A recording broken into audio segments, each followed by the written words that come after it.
Muy buenas tardes, nuevamente por acá, ahora sí de último, espero no extenderme demasiado, porque ya el aspecto gastronómico como que por ahí está más o menos ya avisando. Bueno, el tema de lo que tiene que ver con la empresa familiar, lo quisiera abordar desde el perfil sucesorio, del derecho hereditario. Esta trilogía entre propiedad, familia y empresa presenta ribetes distintos, según lo veamos, intervivos, aquellas interacciones en la vida, espontáneas, de los negocios, respecto al aspecto hereditario. Tal vez en el aspecto hereditario ya nos induce a una serie de valoraciones axiológicas, sociológicas, metajurídicas, o como decía alguien por ahí, parajurídico, que tiene que ver con el tema del protocolo familiar precisamente. Y esto es muy importante porque nuestro país, muy similar a muy pocos en el área latinoamericana, nos desvinculamos, nos zafamos de lo que se conoce dentro de la codificación francesa y española, incluso del BGB alemán, lo que es la legítima hereditaria. Eso presenta repercusiones que en algunos supuestos pueden ofrecernos algunas ventajas y en otras pues no tanto. Cuando hablo de la legítima hereditaria, es aquella situación relacionada con la obligatoriedad impositiva de una herencia forzosa que tiene que recibir determinados miembros del grupo cercano. Y desde luego que nosotros conocemos aspectos que tal vez podría malinterpretarse como herencia forzosa. Nos referimos a la situación de los alimentos para los menores, discapacitados o cónyuge supérstite, donde el artículo 595 del Código Civil refiere lógicamente a cargas y no a herederos, pues precisamente la razón de ser de esas cargas es porque no son herederos y la persona dispone por testamento sin dejarle de antemano los requerimientos básicos de subsistencia alimentaria. Eso es importante tomarlo en consideración. ¿Por qué? Porque también nos ofrece algunos lineamientos pues no muy claros en el tema de lo que es la herencia.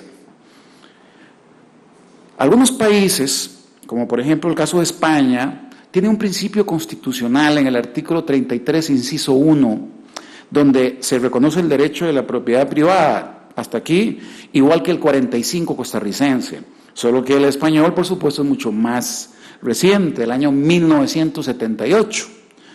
Acto seguido, dice el constituyente español, y a la herencia. Nosotros únicamente reconocemos la propiedad privada y de manera que bajo esta circunstancia es importante tomar en consideración de que el derecho a la propiedad pues tiene que garantizarse no solamente inter vivos, sino que también esa situación tan importante de la perpetualidad, aquella situación que tiene que ver con el interés del derecho sucesorio de tratar de reconocer, de proteger aquella situación importante de un sistema de derecho con base a la propiedad privada, a la libre competencia que venimos ahora hablando, para que las personas que se han sacrificado en su adquisición de bienes, pues precisamente tengan la ilusión y la alegría de saber que cuando desaparezca, pues su esfuerzo, su patrimonio pasará a sus causavientes. No por casualidad, un gran autor español, Valet de Goytisolo, decía que el principal estímulo del trabajo es el interés personal, la ilusión de beneficiarse y de beneficiar a sus descendientes con los frutos de su producción. Pues bien, al tomar Costa Rica partido por esa desvinculación de la herencia forzosa, pues estableció un sistema de libertad absoluta de testar. Así lo plantea nuestro Código Civil en el artículo 595. El testador podrá disponer libremente de sus bienes.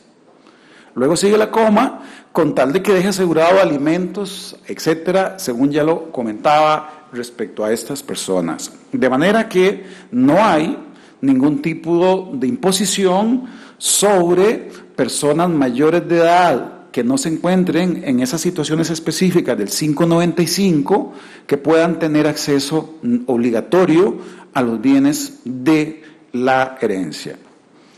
Dándole un poco de seguimiento a la razón de ser de esta propuesta, es particularmente por las modificaciones que se ha venido dando de lo que es el concepto social de familia, donde vamos incursionando en una familia menos numerosa, en una familia menos arraigada a aquella economía rural de la edad del medievo, de aquella codificación de la época que heredamos, donde ahora hay una situación donde la familia es muy pequeña, los hijos rápidamente saltan a estudiar o a laborar, y entonces se ha ido perdiendo un poco esa situación un tanto particular de aquella colaboración que hacía los miembros de la familia al jefe de familia, y que por esa razón tenía que ver como una especie de requerimiento de poder proteger, aunque sea parcialmente. Incluso en algunas legislaciones, como en Europa, está el famoso usufructo de viudedad, en el sentido de que, por ejemplo, en el derecho aragonés se permite o se exige que la viuda, o la cónyuge supérstite, que tiene un nombre un poco más interesante, pudiese entonces mantenerse viviendo y disfrutando durante el tiempo que a ella le queda de vida en un porcentaje de la herencia, incluyendo su casa.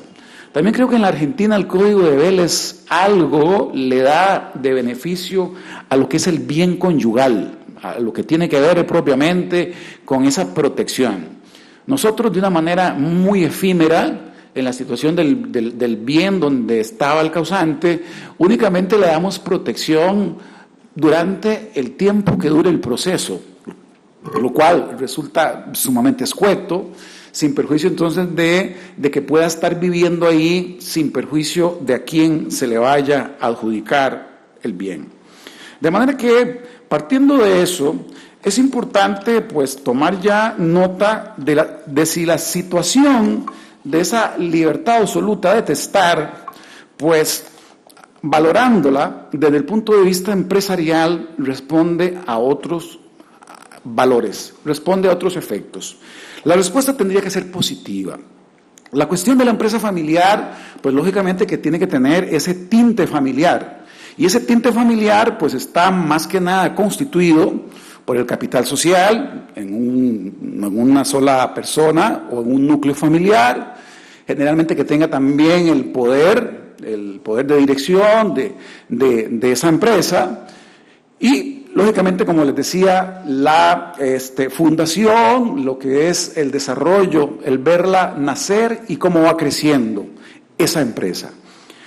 Lo que sucede es que esa empresa familiar pues está relacionada con un emprendimiento. Ese emprendimiento es fuente de trabajo, es fuente de ingresos, y ese emprendimiento que tanto cuesta que se llegue a consolidar, pues los números hablan por sí mismos, tanto en la mañana como lo viene a ratificar ahora la compañera Arlet, nos dice que un 70% se va o desaparece después de la muerte del fundador. De manera que en ese sentido, si partimos del hecho, como vimos temprano, cuando nos decían que un 85 o un 90% del producto de la economía nuestra gira alrededor de la pequeña empresa, de la empresa familiar, de los pequeños emprendimientos, que esa es nuestra oxigenación empresarial, pues si no tenemos una propuesta más o menos clara de protección, de incentivar, de fomentar el problema de la sucesión, cuando ya se da ese cambio, pues lógicamente que lo que tanto costó poder realizar en el tiempo, los grandes logros que se desarrollaron, pues lógicamente que ante una liquidación de los bienes, pues ningún tipo de incentivo se le dejó a aquellas personas que tanto se esmeraron en poder actuar posteriormente la empresa durante su partida. Y aquí es importante tomar en cuenta algo. Son los bienes existentes que deben ir a los legitimarios y no el valor económico de los mismos. Porque si partimos del hecho de que sea el valor económico, es liquidar y pagar, y adiós la empresa. Entonces, en ese sentido, es donde es muy importante el surgimiento de lo que conocemos como el protocolo familiar. El protocolo familiar determina toda una serie de planeamiento, toda una serie de instrumentos requeridos de la forma y condiciones en que los nuevos herederos o sucesores podrían entonces entrar a hacer valer esa sucesión tan particular, no como lo que va a pasar en estos meses en los Estados Unidos, que es una sucesión muy diferente a el traspaso de poderes. En estos casos es importante tomar en consideración alguna legislación comparada. Yo acudo mucho a la legislación española porque veo que está normalmente con un gran músculo, con una posibilidad de apostar por ciertos cambios importantes. España tuvo en el año 2003 una ley que se llama, o una normativa, Sociedad Nueva Empresa. Con la Sociedad Nueva Empresa se reforma el Código Civil y se da un replanteamiento muy interesante a una figura que a nosotros nos tiene prácticamente que atados de pies y cabeza. Esta figura tiene que ver con lo que se llaman los contratos o las cláusulas sucesorias de herencia futura. Pactos sucesorios o cláusulas de herencia que en el artículo 521 determina que cualquier tipo de contrato donde se disponga de la herencia de una persona, aunque éste consienta, se tiene por inexistente, se tiene por nula. La exigencia o el reconocimiento de esa propuesta pues tuvo alguna razón de ser en aquellos problemas que podíamos visualizar de personas que estaban en un estado de salud muy calamitoso y que ya sus herederos estaban disponiendo a sus acreedores sin haber todavía fallecido de las herencias o de los bienes que iban a recibir. De manera que había que tener un poquito por lo menos de tranquilidad y de esperar a que se diera el deceso en esos casos para que las personas pudieran ya pensar en lo que se llama una cesión de herencia. La cesión de herencia pues podría hacerse lógicamente a partir del fallecimiento, antes no. Sin embargo, ahora vemos una serie de requerimientos donde esa prohibición no tiene razón de ser en algunos supuestos, y uno de los más importantes es este. Concluyo el aspecto del protocolo sucesorio en el caso de que tenemos el enorme problema de que al ser prohibidos los pactos, pues tendríamos normalmente que sujetarnos al testamento. Y el testamento, por ser mortis causa, tiene lógicamente un efecto revocatorio pleno. En materia hereditaria, a diferencia de la inter vivos, y por eso hablamos y conocemos normalmente la frase acto de última voluntad, es esencialmente revocable. Y es que así debe de ser. Estamos hablando de disposiciones testamentarias. Entonces, en ese sentido, lo que le entendí a Arlet del mejoramiento de nuestros sistemas legales es precisamente ir superando esos obstáculos, por cuanto efectivamente en un testamento pues se puede pretender que la situación está más o menos diseñada o determinada y al final de cuentas pues se da otro aspecto. Quisiera también referirme únicamente ya por razones de tiempo a un tema muy específico que quisiera comentar. Es el tema de los fideicomisos testamentarios. El fideicomiso, en estos 5 minutos y medio, o 3/4 partes que ya me queda, el fideicomiso testamentario, pues es una forma precisamente de modalidad mortis causa. Lo que les acabo de decir, lo mortis causa es totalmente lo contrario de lo inter vivos, no solamente a nivel biológico, sino también a nivel jurídico. Son situaciones totalmente distintas. El artículo 635 del Código de Comercio determina que se puede dar en fideicomiso inter vivos y por testamento. De manera que al incluirse por testamento equivale a la acera de enfrente de que no es por contrato. Y al no ser por contrato se requiere, por la misma literalidad de la norma, de un testamento. Y para hablar de un testamento, pues lógicamente hay que hablar de una sucesión, porque los efectos del testamento se presentan precisamente con la muerte del causante y para ello habría que hacer la apertura extrajudicial, vía notarial, o, como les decía, la judicial propiamente dicha. ¿Y qué pasa con esta circunstancia que quiero ya culminar mi inquietud? De que en la actividad bancaria y en algunas entidades financieras se ha venido prácticamente que generalizando un tipo de fideicomiso que se denomina con cláusula testamentaria o testamentario propiamente, pero que produce efectos inter vivos. Y en eso es muy particularmente interesante una tesis de grado del año 98, un autor, Rodríguez Chacón, donde precisamente advertía esa patología, la patología comentada, de que se aludía a que esos fideicomisos con cláusula testamentaria o testamentarios propiamente dichos se realizaban en vida. Se ponía al fiduciario inmediatamente a administrar los bienes, realizar algún tipo de inversiones, etcétera, sin que se diera el efecto mortis causa.